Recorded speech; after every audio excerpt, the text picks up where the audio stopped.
सच साहेब भगत जी, एक तरफ तो आप कहते हो उन भक्तों को जो गाली गलौज करते हैं, तो फिर आपकी कौन सी भाषा शुद्ध है? आप भी भगत होके ये कलंक है, ये धिक्कार है, ये डूब मरना चाहिए, ये कलंकन, ये शब्द भगत के कहाँ से आते हैं? ये ऐसे शब्द क्या भगत को बोलने चाहिए? पहली बात तो।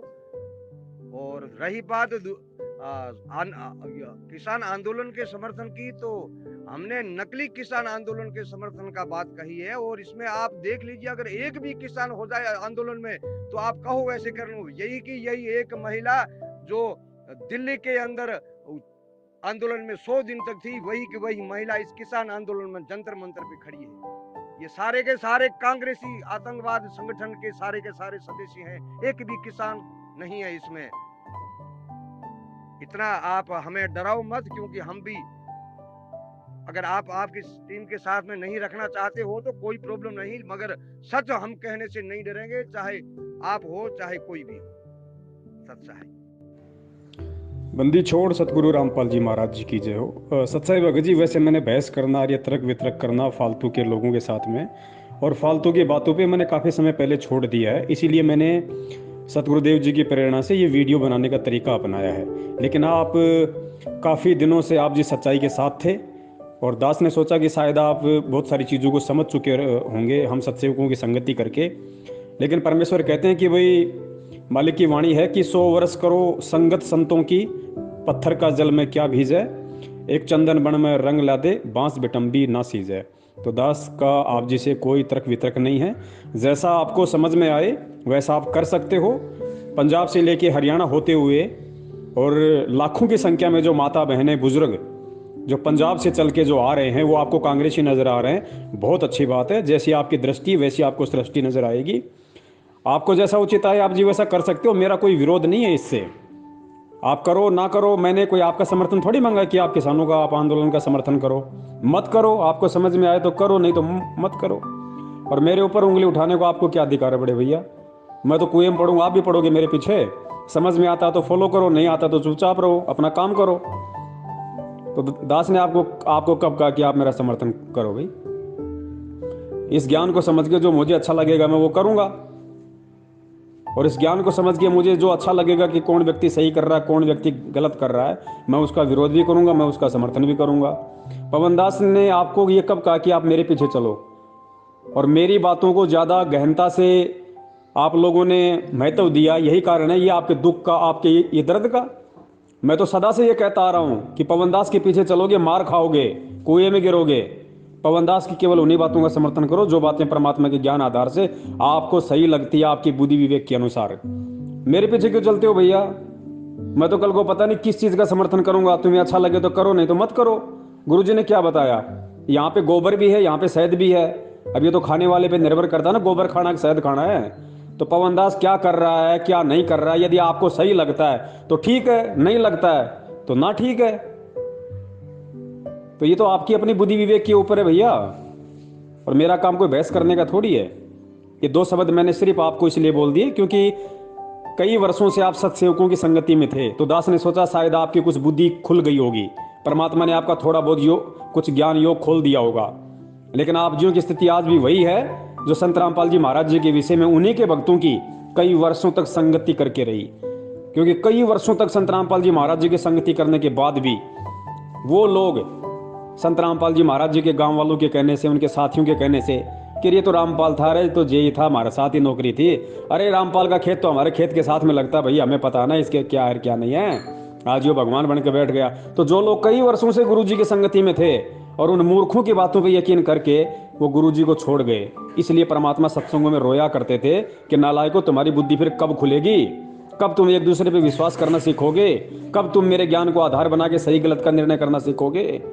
तो बड़े भाई, वही स्थिति यदि आपकी हो रही है तो इसमें मेरा दोष नहीं है, इसमें आपके अपने बुद्धि स्तर का दोष है। उसको ठीक करो, उसको चेक करो। आपको कांग्रेसी नजर आ रहे होंगे भैया, लेकिन हमें कांग्रेसी नजर नहीं आ रहे, हमें वहां पे वो किसान नजर आ रहे हैं। ये अपना अपना देखने का नजरिया है। तो आपको अच्छा लगे तो करो, और मैं कौन सा उनके साथ में तलवार लेके खड़ा हूं? पोस्ट को ध्यान से पढ़ा करो पहले।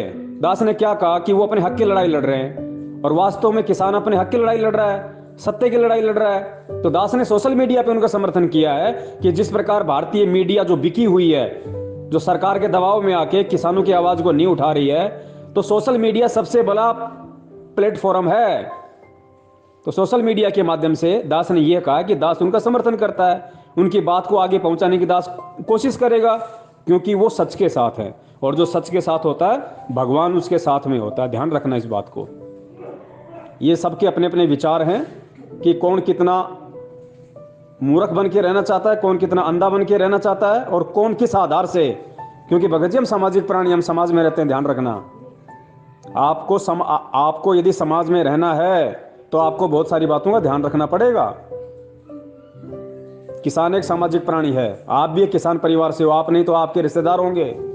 आप एक सामाजिक प्राणी हो, आप समाज से ताल्लुक रखते हो, और समाज में यदि कोई भी अच्छा बुरा कर्म होगा या सरकार जबरन समाज में कोई भी अच्छे बुरे अध्यादेश लागू करेगी, तो ये मत समझ लेना कि मैं संत रामपाल जी महाराज जी का भगत हूं तो सरकार की उस नीति का मेरे ऊपर कोई प्रभाव नहीं पड़ेगा।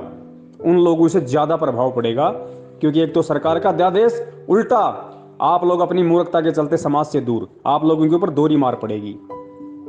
जो समाज हक की लड़ाई लड़ेगा उसमें हमें सहयोग देना है। गुरुदेव ने क्या कहा कि आपने ना किसी की विवाह, आपने चाहे आपका समाज का हो चाहे कोई हो, ना आपने उसके विवाह में जाना, ना आपने उसके किसी प्रकार के बात में जाना, छूचक में जाना, ना आपने उनको किसी भी प्रकार का मतलब पैसा वगैरह देना। अगर किसी जैसे कोई मंदिर के लिए कोई पैसा मांगता है, मस्जिद के लिए कोई पैसा मांगता है, आपने चाहे समाज का क्यों ना हो, आपने उसको पैसा नहीं देना।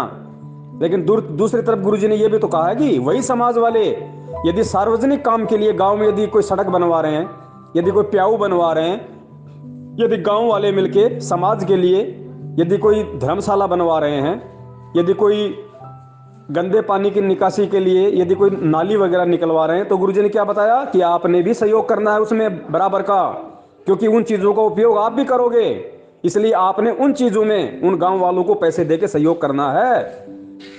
तो गुरुजी ने क्या कहा, एक तरफ समाज का सहयोग नहीं करना, लेकिन कौन सी चीजों में नहीं करना, और एक तरफ समाज का सहयोग करना, लेकिन कौन सी चीजों में करना। ये बातें भगत जी ज्ञान आधार से समझनी चाहिए आप लोगों को। मुंह उठा के बोल दिया पवन दास ने कितना पैसा ले लिया किसानों से। अरे क्यों फिर 3 साल तक हम लोगों की संगति की आप लोगों ने, जब आपको एबीसीडी भी सत्सेवकों की अभी तक समझ में नहीं आई? फिर तो आप पहले मैनेजमेंट के साथ ही ठीक हो। आप कम से कम कर्म तो फोड़ो, तो फिर ढंग से फोड़ो। कहते ना कि लीद खानी है तो फिर गधे की खानी, फिर तो हाथी की खानी, पेट तो भरेगा। तो ना तो आप सत्सेवकों के साथ रहे, ना आप मैनेजमेंट के साथ रहे, धोबी के कुत्ते वाली स्थिति हो रही है। तो भाई आपकी अपनी बुद्धि इस तरह का मामला है, इसमें किसी दूसरे को दोष मत दो। आप जैसा आपको समझ में आए वैसा आप करो। पवन दास तो भगत जी कल को शराब पीना शुरू कर देगा, आप क्यों दिल पे ले रहे हो? आप पवन दास की उसी बात को मानो ना जहां पवन दास सही चल रहा है। अगर पवन दास शराब पी रहा है तो अपना नुकसान कर रहा है, आपको क्या दिक्कत हो रही है उसके अंदर? दूसरों को आप मतलब आगाह कर सकते हो कि भाई वास्तव में पवन दास गुरु जी के ज्ञान आधार से ये गलत कर रहा है। तो बता दो पवन दास ने अगर जो किसान अपने हक की लड़ाई लड़ रहा है, अगर सोशल मीडिया पे उसका समर्थन कर दिया, तो गुरु जी के ज्ञान आधार से कहां गलत है? एक भी पॉइंट बता दो, मैं आपके टांग के नीचे के निकल जाऊंगा। आपको कब कहा गुरु जी ने कि समाज में यदि कोई दुखी है, कोई परेशान है, नाजायज कोई किसी को परेशान कर रहा है, कोई दबा रहा है, तो आपने उनका सहयोग नहीं करना? कौन से सत्संग में कहा? तो क्या गुरुजी आपको यह बताएंगे कि आपने उनका समर्थन भी करना है? ये कॉमन सेंस की बात होती है परमात्मा का ज्ञान लेने के बाद में। आपको सुबह उठते हो, आपको मतलब लैट्रिन लगती है, तो क्या आपको गुरुजी बताएंगे आपको रोजाना कि आपको बाथरूम में जाना चाहिए जब आपको लैट्रिन लगती है? तो अब इतना मूर्ख बनोगे, सतलोक लाख जन्म नहीं जा पाओगे। इस परमात्मा के ज्ञान से अब खुद भी आगे बढ़ना सीखो। परमात्मा ने धक्का मार दिया, अब आगे खुद बढ़ो, खुद चलो आगे। परमात्मा नहीं रहेंगे यहाँ पे हमेशा तुम्हारे साथ में। उनका सत्संग, उनके शब्द, उनके वचन, उनकी शिक्षा तुम्हारे साथ में, और जो शिक्षाओं को आधार नहीं बनाएगा वो यही धक्के खाता रहेगा। सत साहिब जय हो, बंदी छोड़ के।